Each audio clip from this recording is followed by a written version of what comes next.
घर की औरत। कहते हैं ना, घर दीवारों से नहीं, उसके अंदर रहने वाले लोगों से बनता है। लेकिन क्या हो जब घर के लोग ऐसे हो? सारा दिन खाती रहती हो, सोती रहती हो, कोई काम नहीं है तुम्हारे पास। ऊपर से बहू के आ जाने के बाद तो तुम और निकम्मी हो गई हो। दिखावे के लिए हाथ में माला पकड़ ली है, बाकी कोई काम नहीं करती। अरे कैसी बात कर रहे हैं?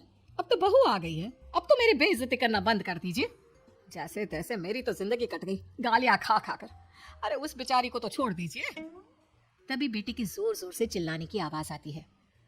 कहा था ना तुमसे रिजाइन कर दो, क्यों नहीं किया? और ये पर्स लटका कर कहाँ निकली? चलो कमरे में काम करो घर का। बहू बेटी की लड़ाई सुनकर सास ससुर बाहर आ जाते हैं। सामने खड़ी होती है नई नवेली बहू रीमा। देख लीजिए माँ जी, शादी से पहले तो मेरे माँ पापा के सामने कहा था कि शादी के बाद नौकरी करने देंगे, लेकिन अब क्या कह रहे हैं? तो तुम माँ जी को क्यों बोल रही है बहू?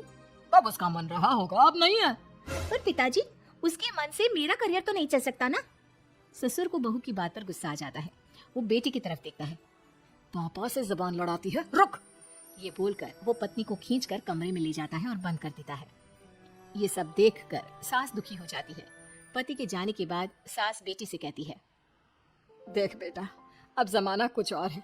तेरे पिता ने घर में औरतों की कद्र नहीं की, लेकिन तू ऐसा ना बन।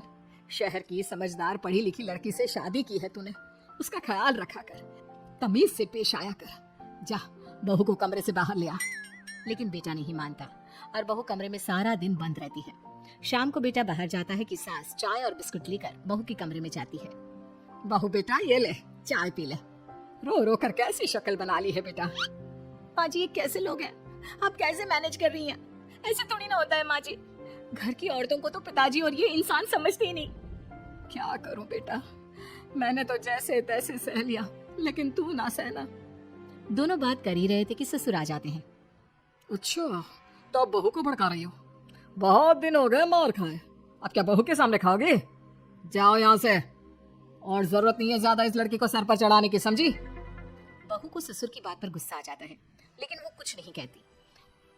आए दिन बहू देखती है कि कैसे उसकी सास और उसके साथ उसका ससुर और पति गंदा व्यवहार करते हैं। फिर एक दिन, ये क्या बनाया है? खाना बनाना नहीं आता क्या? ये बोलकर वो खाने की भरी सारी थाली फेंक देता है। अरे बेटा कोई बात नहीं, शांत हो जाए, मैं अभी बाहर से कुछ मंगवा देता हूँ। हाँ पापा, ऑर्डर करिए। ऐसे खाने से तो पेट भरने से रहा। वैसे खाना तुमको बनाना आता नहीं और बाहर जाकर नौकरी करना चाहती हो। अरे तुम जैसे को तो पूछते भी नहीं है बाहर। बहू को पति की बात पर गुस्सा आता है, तभी सास बोल पड़ती है। तेरे से ज्यादा पढ़ी लिखी है, वो तो तूने इसे कहा था कि तू नौकरी करने देगा तो तुझसे शादी कर ली, वरना ना ही करवाते इसके माँ बाप तुझसे शादी इसकी। और कमाती भी ये तेरे जितना ही है बेटा। बहू हैरान रह जाती है कि जो सास खुद के लिए एक बार भी खड़ी नहीं हुई, वो उसके लिए बेटे को भी भला बुरा सुना रही है। उसकी नजर में सास की इज्जत और बढ़ जाती है। वो सास को देखकर ये सब सोच ही रही थी कि उसके कान में एक जोर से चाटी की आवाज आती है। किसको किसको मार पड़ी? वो देख ही रही होती है कि उसकी नजर जमीन पर बैठी सास पर पड़ती है। अभी तो धीरे से मारा, फिर जुबान खोली ना तो ऐसा मारूंगा कि कान के पर्दे फट जाएंगे। सास रो रही थी। बेटा और पति वहां से चले जाते हैं। पिताजी अच्छा किया माँ को जोर का चांटा लगाकर, आगे से जबान खोलने से पहले 4 बार सोचेंगी। बड़ी आई। दोनों हंसते हुए वहां से निकल जाते हैं। बहू सास को उठाती है और पानी देती है। मैंने ये दिन रोज देखे हैं बहू, लेकिन तू नहीं सहना। तू अपना जीवन अपने अनुसार जीना। शादी के वक्त मैंने तेरी माँ से बात करने की कोशिश की थी, उन्हें बताया था, लेकिन वो नहीं मानी। बहू सास को पकड़कर रोने लगती है। वो इसलिए नहीं मानी क्योंकि वो मेरी सगी माँ नहीं है। माँ जी, जिस तरह से आप मेरे लिए खड़ी हुई है ना, मेरी माँ भी नहीं हुई। बेटा मैं तेरा भला चाहती हूँ, तू नौकरी इस घर में रहकर तो नहीं कर पाएगी। एक काम कर, इस घर से चली जा, पैसे कमा और खुश रह। माँ जी, हो सकता है कल तक मैं आपके इस फैसले को मान जाती, लेकिन आज नहीं। माँ जी, आप यहाँ इस नर्क को झेले और मैं आपको छोड़कर चली जाऊं? नहीं, कभी नहीं।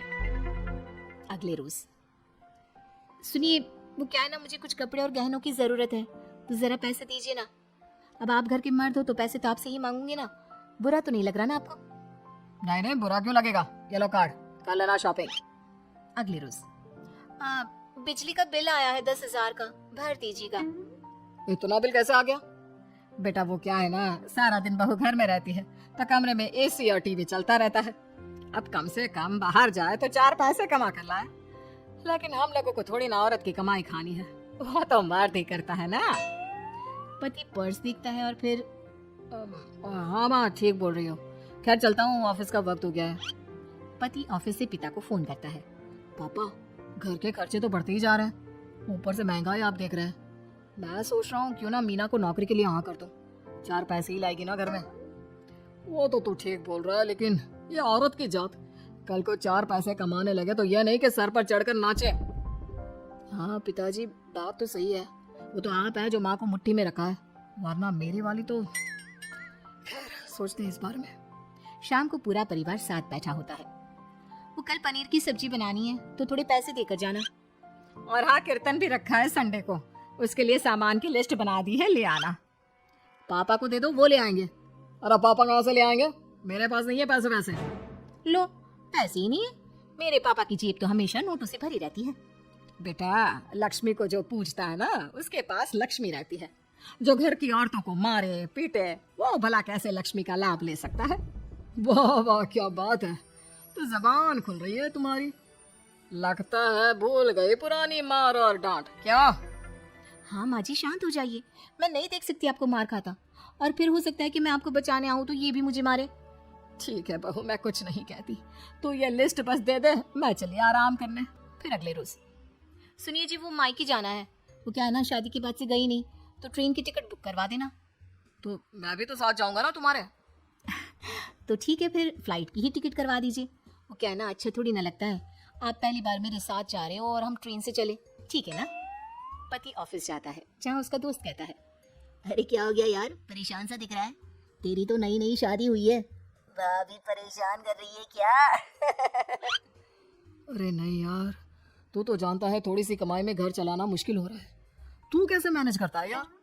कैसे क्या यार, तू जानता है ना मेरी बीवी रिया को, वो टीचर है, फिर घर में ट्यूशन करती है, साथ में बच्चे भी पढ़ लेते हैं। यार, घर नाम की गाड़ी दोनों पहियों के साथ चलने से ही चलती है। वो भी कमाती है और मैं भी, और चल रहा है घर बस। पति को दोस्त की बात समझ में आती है, लेकिन पिता का ज्ञान कैसे भूल सकता था। भाई, कल को सर पर चढ़कर नाचने लगी तो। शाम को घर आता है, जहाँ उसकी बुआ और उसका बेटा बैठे होते हैं। अरे आ गया लल्ला, कैसा थका थका सा लग रहा है, सब ठीक है ना? नमस्ते बुआ, कैसे आना हुआ? कैसा है रमेश? भाई को तो भाई की याद ही नहीं आती।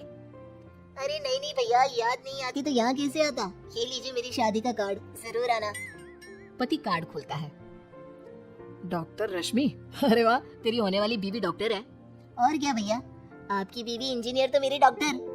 तभी वहाँ सास आ जाती है। अरे जब घर में ही बिठाना है बेचारी को, तो काहे का इंजीनियर है, तो काम वाली ही, घर का काम करती है और आराम। इतनी पढ़ी लिखी लड़की को घर पर क्यों बिठा रखा है? अरे बहू कहीं झोला चाप डिग्री तो नहीं लेकर आई है? पत्नी की बुराई सुनकर पति को गुस्सा आता है। नहीं बुआ, यूनिवर्सिटी टॉपर है मेरी मीना, और हाँ बड़ी कंपनी में काम भी करती है। बस शादी के बाद कुछ महीनों की छुट्टी ली थी, अगले हफ्ते से ऑफिस शुरू हो जाएगा। क्यों मीना? तभी ससुर आ जाते हैं। हाँ, लेकिन फिर घर का काम कैसे होगा, और पैसे कमाने लगेगी तो सर पर। पिता की बात पूरी नहीं हुई कि बेटा, सर पर चढ़ने का हक है उसका पापा, पत्नी है वो मेरी, यानी मेरे घर की रानी, और रानियां तो सर का ताज होती है। क्यों मीना? मीना पति की बात सुनकर शर्मा जाती है। वाह बेटा, तू सही समय में समझ गया कि औरतों की इज्जत करने वाले घर में शांति और लक्ष्मी का वास होता है।